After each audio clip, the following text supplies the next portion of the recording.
नमस्कार दोस्तों, आप देख रहे हैं एचवीएस स्टडीज़ और इस वीडियो में आपके लिए 30 मार्च 2024 का करंट अफेयर लेकर आ गए हैं। करंट अफेयर के साथ साथ स्टैटिक जीके और रिलेटेड करंट अफेयर्स का रिवीजन करते हुए चलेंगे। अगर आप इस चैनल पर पहली बार आए हो तो चैनल को सब्सक्राइब कर लीजिएगा। वीडियो अच्छी लगे तो वीडियो लाइक करके ज़रूर जाइएगा। लास्ट में आपके लिए क्विज़ रखा है, उस क्विज़ को ज़रूर सॉल्व कीजिएगा। चलिए बात करते हैं लास्ट डे के क्विज़ की।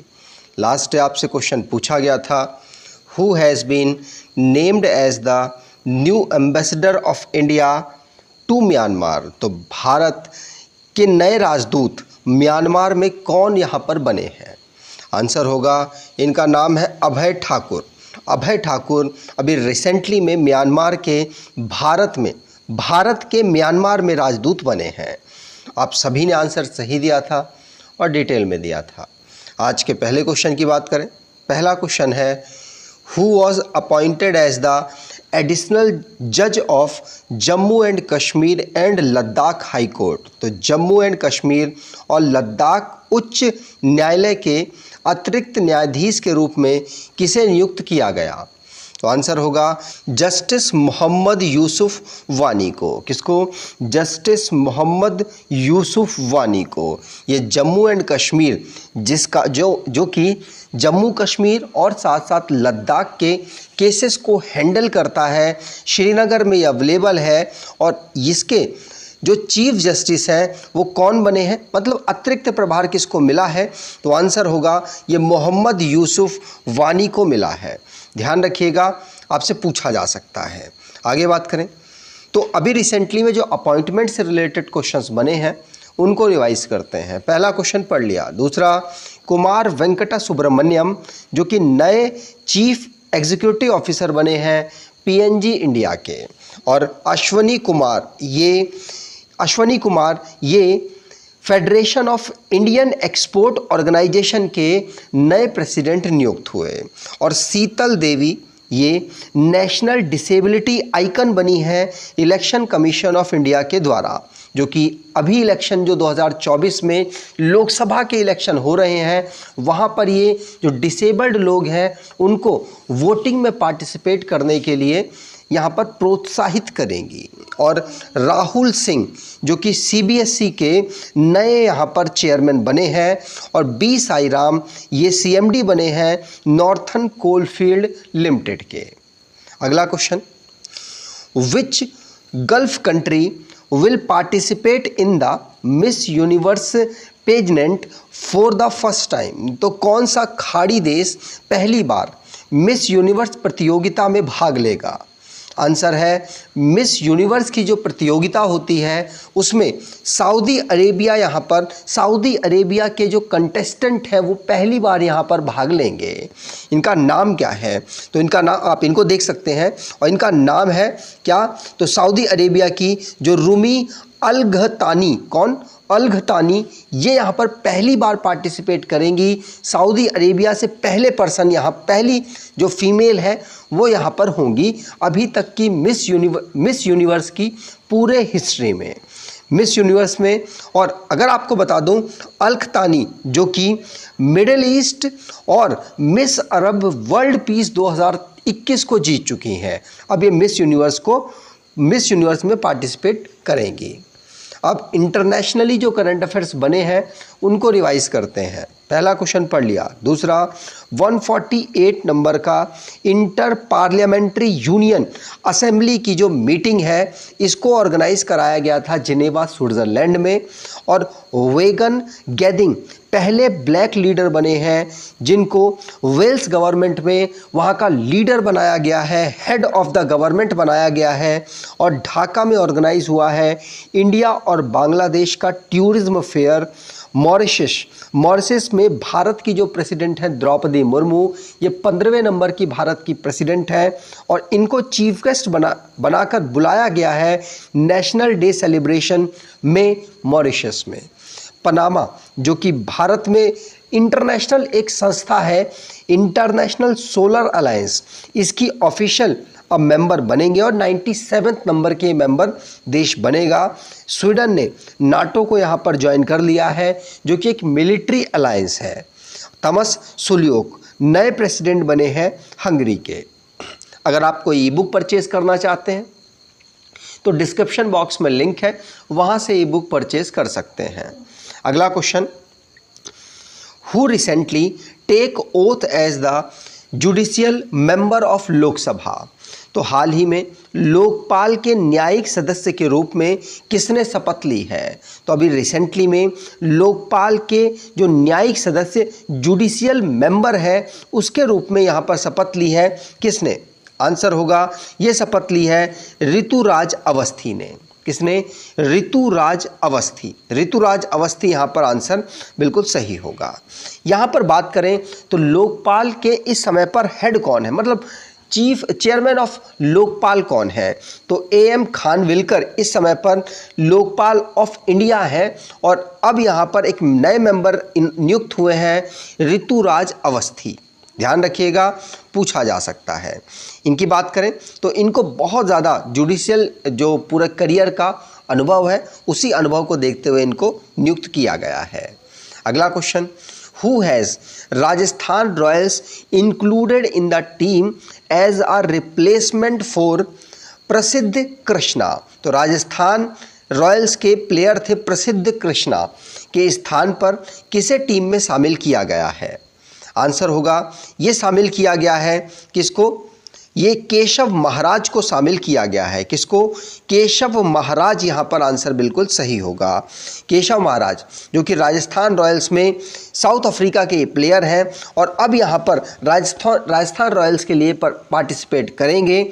और इसी प्रकार से KKR जो कि कोलकाता नाइट राइडर है, इसने अफगानिस्तान के जो यंग ऑफ स्पिनर है अल्लाह गजनफर को यहाँ पर टीम में शामिल किया है, क्योंकि जो मुजीब उर रहमान है ये इंजर्ड हो गए थे इसकी वजह से। ठीक, आगे बात करें। अगला question, who is the first umpire from Bangladesh to be included in ICC elite panel of umpiring. तो ICC की एम्पायरिंग की जो एलिट पैनल है उसमें शामिल होने वाले पहले बांग्लादेश के एम्पायर कौन बने हैं। आंसर होगा, पहले बांग्लादेश के एम्पायर बने हैं शरफुद्दुल्लाह इब्ने शाहिद। कौन? शरफुद्दुल्लाह इब्ने शाहिद यहाँ पर मेंबर बांग्लादेश के एम्पायर हैं और ये ICC के एलाइट पैनल में एम्पायर की जो पूरी पैनलशिप होती है उसमें ये नए मेंबर बन चुके हैं। यहाँ पर आप इनको देख सकते हैं। अगर बात करें भारत से कोई ऐसा एम्पायर है जो कि इसमें पार्टिसिपेट करेगा या इसमें मेंबर बना है, तो यहाँ पर 5वीं बार जो भारत के नितिन मेनन है, ये 5वीं बार यहाँ पर मेंबरशिप यहाँ पर जो ICC एलाइट पैनल की एम्पायरिंग का पूरा क्लब है उसमें पार्टिसिपेट करेंगे। ठीक, आगे बात करें। अगला question, who won the Abel prize 2024 sometime called the Nobel prize of mathematics. तो मैथ के क्षेत्र का, गणित के क्षेत्र का जो नोबल प्राइज़ है जिसको एबल प्राइज़ हम कहते हैं, वो किसको यहाँ पर प्राप्त हुआ है। तो अभी रिसेंटली में जो माइकल तलाग्रैंड, कौन? माइकल तलाग्रैंड है, इनको यहाँ पर मैथ का जो नोबल प्राइज़ है वो प्राप्त हुआ है और जिसे एबल प्राइज़ हम कहते हैं। ये संस्था कौन सी संस्था है? तो Norwegian academy of science and letters के द्वारा ये अवार्ड दिया जाता है और माइकल तलाग्रैंड को ये अवार्ड इस बार मिला है जो कि पेरिस फ्रांस से बिलोंग करते हैं। ध्यान रखिएगा, पूछा जा सकता है। गणित में इनके योगदान के लिए, जो इन्होंने अपने जीवन में योगदान दिया है उसके लिए प्राइज़ मिलता है। अगला question, on world kabaddi day 2024 which country created history by creating a Guinness World Record with the participation of 128 players। तो विश्व कबड्डी दिवस 2024 पर किस देश ने 128 खिलाड़ियों की भागीदारी के साथ गिनीज वर्ल्ड रिकॉर्ड बनाकर इतिहास रच दिया है? तो ये इतिहास भारत के द्वारा यहाँ पर रचा गया। एक ही ग्राउंड पर 128 खिलाड़ियों ने एक साथ यहाँ पर पार्टिसिपेट किया और इसीलिए यहाँ पर ये अपने में रिकॉर्ड था। आप यहाँ पर सबको देख सकते हैं। तो यहाँ पर टोटल 128 यहाँ पर खिलाड़ी थे, जो कि पंचकुला में अवेलेबल है एक स्टेडियम, ताऊ देवी लाल स्टेडियम, पंचकुला हरियाणा में अवेलेबल है। वहाँ पर ताऊ देवी लाल स्टेडियम है। यहाँ पर 24 मार्च को, जो कि वर्ल्ड कबड्डी डे के रूप में ऑब्जर्व होता है, यहाँ पर भारत ने गिनीज वर्ल्ड रिकॉर्ड बनाया है, क्योंकि 128 या 128 प्लेयर्स ने पार्टिसिपेट किया था, जिससे कि दुनिया में कबड्डी का विस्तार किया जा सके और दुनिया में कबड्डी को पहचान दिलाई जा सके। इसीलिए यहाँ पर लोगों ने, इन प्लेयर्स ने पार्टिसिपेट किया। वैसे भारत की जो संस्था है वो यहाँ पर ऑब्जर्व कर रही थी कि शायद 154 मेंबर्स यहाँ पर पार्टिसिपेट करेंगे, लेकिन 128 प्लेयर्स ने यहाँ पर पार्टिसिपेट किया है। अगला question, India employment report 2024 recently seen in the news is released by which organisation? तो हाल ही में खबरों में रही भारत रोजगार रिपोर्ट 2024 किस संगठन द्वारा जारी की गई है? तो भारत में जो रोजगार का स्तर है वो लगातार डाउन होता गया है। According to the report of ILO, मतलब international labour organization and institute of human development, तो both organization pointed that India have too much crisis of रोजगार या employment. So answer is first, answer पहला है, जिसमें इंटरनेशनल लेबर ऑर्गेनाइजेशन और institute of human development के द्वारा ये कहा गया है कि भारत में जो रोजगार का स्तर है वो लगातार डाउन होता जा रहा है। और अगर आप देखेंगे तो भारत में जो अर्बन रोजगार है वो तो फिर भी ठीक है, लेकिन जो ग्रामीण रोजगार है, ग्रामीण जो बेरोजगारी है वो लगातार बढ़ती जा रही है, जिसमें अलग अलग प्रकार की जो बेरोजगारियां होती हैं। ठीक, आगे यहाँ पर देखें तो जो 2024 में ILO और IHD ने रिपोर्ट जारी की है, उसके अनुसार ये बताया गया है कि भारत में लगभग 83 जो अनएम्प्लॉयमेंट यूथ इस समय पर अवेलेबल है, जिनको एम्प्लॉयमेंट की ज़रूरत है। और ये रिपोर्ट के अकॉर्डिंग बताया गया, जिसको भारत सरकार ने यहाँ पर खारिज कर दिया है। ILO क्या है? तो इंटरनेशनल लेबर ऑर्गेनाइजेशन है, जिसको 1919 में फाउंड किया गया था, जो जिनेवा स्विट्जरलैंड में इसका हेडक्वार्टर है। अगला question, which country recently launched a database to record crimes against UN peacekeepers? तो हाल ही में किस देश ने संयुक्त राष्ट्र शांति सैनिक के खिलाफ अपराधों को रिकॉर्ड करने के लिए एक डेटाबेस तैयार किया है, एक डेटाबेस लॉन्च किया है? तो ये भारत के द्वारा लॉन्च किया गया है, क्योंकि बहुत सारे देश होते हैं जो कि संयुक्त राष्ट्र शांति सैनिक के रूप में पार्टिसिपेट करते हैं। जहाँ पर ज़्यादा विद्रोह होता है वहाँ पर ये जो सैनिक हैं वो वहाँ पे विद्रोहों को रोकने में काम करते हैं।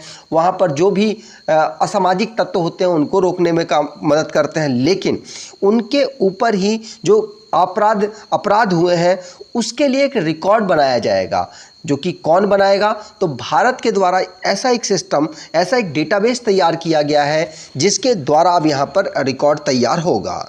यहाँ पर भारत ने यूनाइटेड नेशन जनरल असेंबली में इसको पेश किया है। तो भारत जो कि रिकॉर्ड अब यहाँ पर बनाएगा, डेटाबेस पूरा बनाएगा, जो कि UN पीस कीपर्स के ऊपर जो भी क्राइम्स होते हैं उनको लेकर। ठीक, आगे बात करें। अगला question, on which date was world piano day celebrated in 2024? तो विश्व पियानो दिवस 2024 में हमने किस तारीख को ऑब्जर्व किया है, किस तारीख को हमने मनाया है? आंसर होगा, हमने 28 मार्च को विश्व पियानो दिवस ऑब्जर्व किया है। पियानो आप लगातार देखते होंगे, अलग अलग साउंड्स यहाँ पर क्रिएट की जाती हैं और 88 कीज़ होती हैं, उनसे अलग अलग साउंड्स को या जो गानों की म्यूज़िक है उसको निकाला जाता है। तो यहाँ पर 88 नंबर का यहाँ पर ये वर्ल्ड पियानो जो डे है हमने ऑब्जर्व किया 28 मार्च को। दुनिया में म्यूज़िक इंस्ट्रूमेंट्स को प्रचार प्रसार करने के लिए इन डेज़ को मनाया जाता है। जैसे ये दिन हो गया, पियानो दिवस हो गया, तबला दिवस हो गया, जिससे कि अलग अलग जो इंस्ट्रूमेंट्स हैं उनको प्रमोट किया जा सके और लोगों में उत्सुकता रहे उन्हें खरीदने के लिए। अब लास्ट डे के करंट अफेयर्स को रिवाइज करें तो रशिया और बेलारूस जो कि इंटरनेशनल ओलंपिक कमेटी के द्वारा ऑर्गेनाइज हो रहा ओलंपिक है जो कि 2024 पेरिस फ्रांस में होगा, वहाँ पर इन दोनों देशों के झंडे पार्टिसिपेट नहीं करेंगे, लेकिन इनकी तरफ से जो प्लेयर हैं, इनके जो प्लेयर्स हैं वो पार्टिसिपेट करेंगे। Mumbai Hurun global rich list 2024 में के अकॉर्डिंग सबसे ज़्यादा बिलियनियर्स रखने वाला देश बन गया है। अगर देश कह रहा हूँ, सिटी बन गया है। इसने बीजिंग को यहाँ पर पीछे छोड़ दिया और पहले पोजीशन पर इलॉन मस्क है पैसों के मामले में और भारत में सबसे ऊपर अंबानी जी हैं, ध्यान रखिए, मुकेश अंबानी। और भूटान के साथ भारत ने यहाँ पर साइन अप किया है कि हम आपको जो ग्रांट देते हैं वो अब 5,000 से हम बढ़ाकर 2029 तक 10,000 करोड़ कर देंगे। और अभय ठाकुर जो कि नए एम्बेसडर बने हैं म्यांमार में भारत के, और life insurance corporation of India जो कि LIC के नाम से जानी जाती है, ये ब्रांड फाइनेंस इंश्योरेंस टॉप 100 2024 में टॉप पोजीशन पर रही है। और लद्दाख हिमाचल प्रदेश को नींबू पदम दारचा रोड यहाँ पर कनेक्ट करेगा। और हैदराबाद सनराइजर्स जो सनराइजर्स हैदराबाद IPL की एक टीम है, ये बिगेस्ट स्कोर यहाँ पर बनाने का इसने अपने में रिकॉर्ड बना दिया है। और IIT गुवाहाटी ने यहाँ पर अपना जो एक टेक्नोलॉजी है, कौन सी टेक्नोलॉजी, पायोनियर मतलब जो सूहर वाली स्वाइन फीवर वैक्सीन होती है उसकी टेक्नोलॉजी को बायोमेड प्राइवेट लिमिटेड को इन्होंने सौंप दी है। और तेलंगाना में 900 साल पुराना कन्नड़ इंस्क्रिप्शन कल्याण चालुक्य डायनेस्टी का मिला है। और वर्ल्ड थिएटर डे हम 27 मार्च को ऑब्जर्व करते हैं। आज के क्विज़ की बात करें तो आज का क्विज़ है, who was appointed as the additional जज of Jammu and Kashmir and Ladakh high court. तो जम्मू कश्मीर और लद्दाख उच्च न्यायालय के अतिरिक्त न्यायाधीश के रूप में किसे नियुक्त किया गया है। कमेंट बॉक्स में डिटेल में आंसर दीजिएगा। अगर आपको ये वीडियो अच्छी लगी है तो आपसे अनुरोध करूंगा वीडियो को लाइक कर दीजिएगा, चैनल को सब्सक्राइब कर लीजिएगा और अपने कुछ दोस्तों तक वीडियो को शेयर ज़रूर कीजिएगा। धन्यवाद।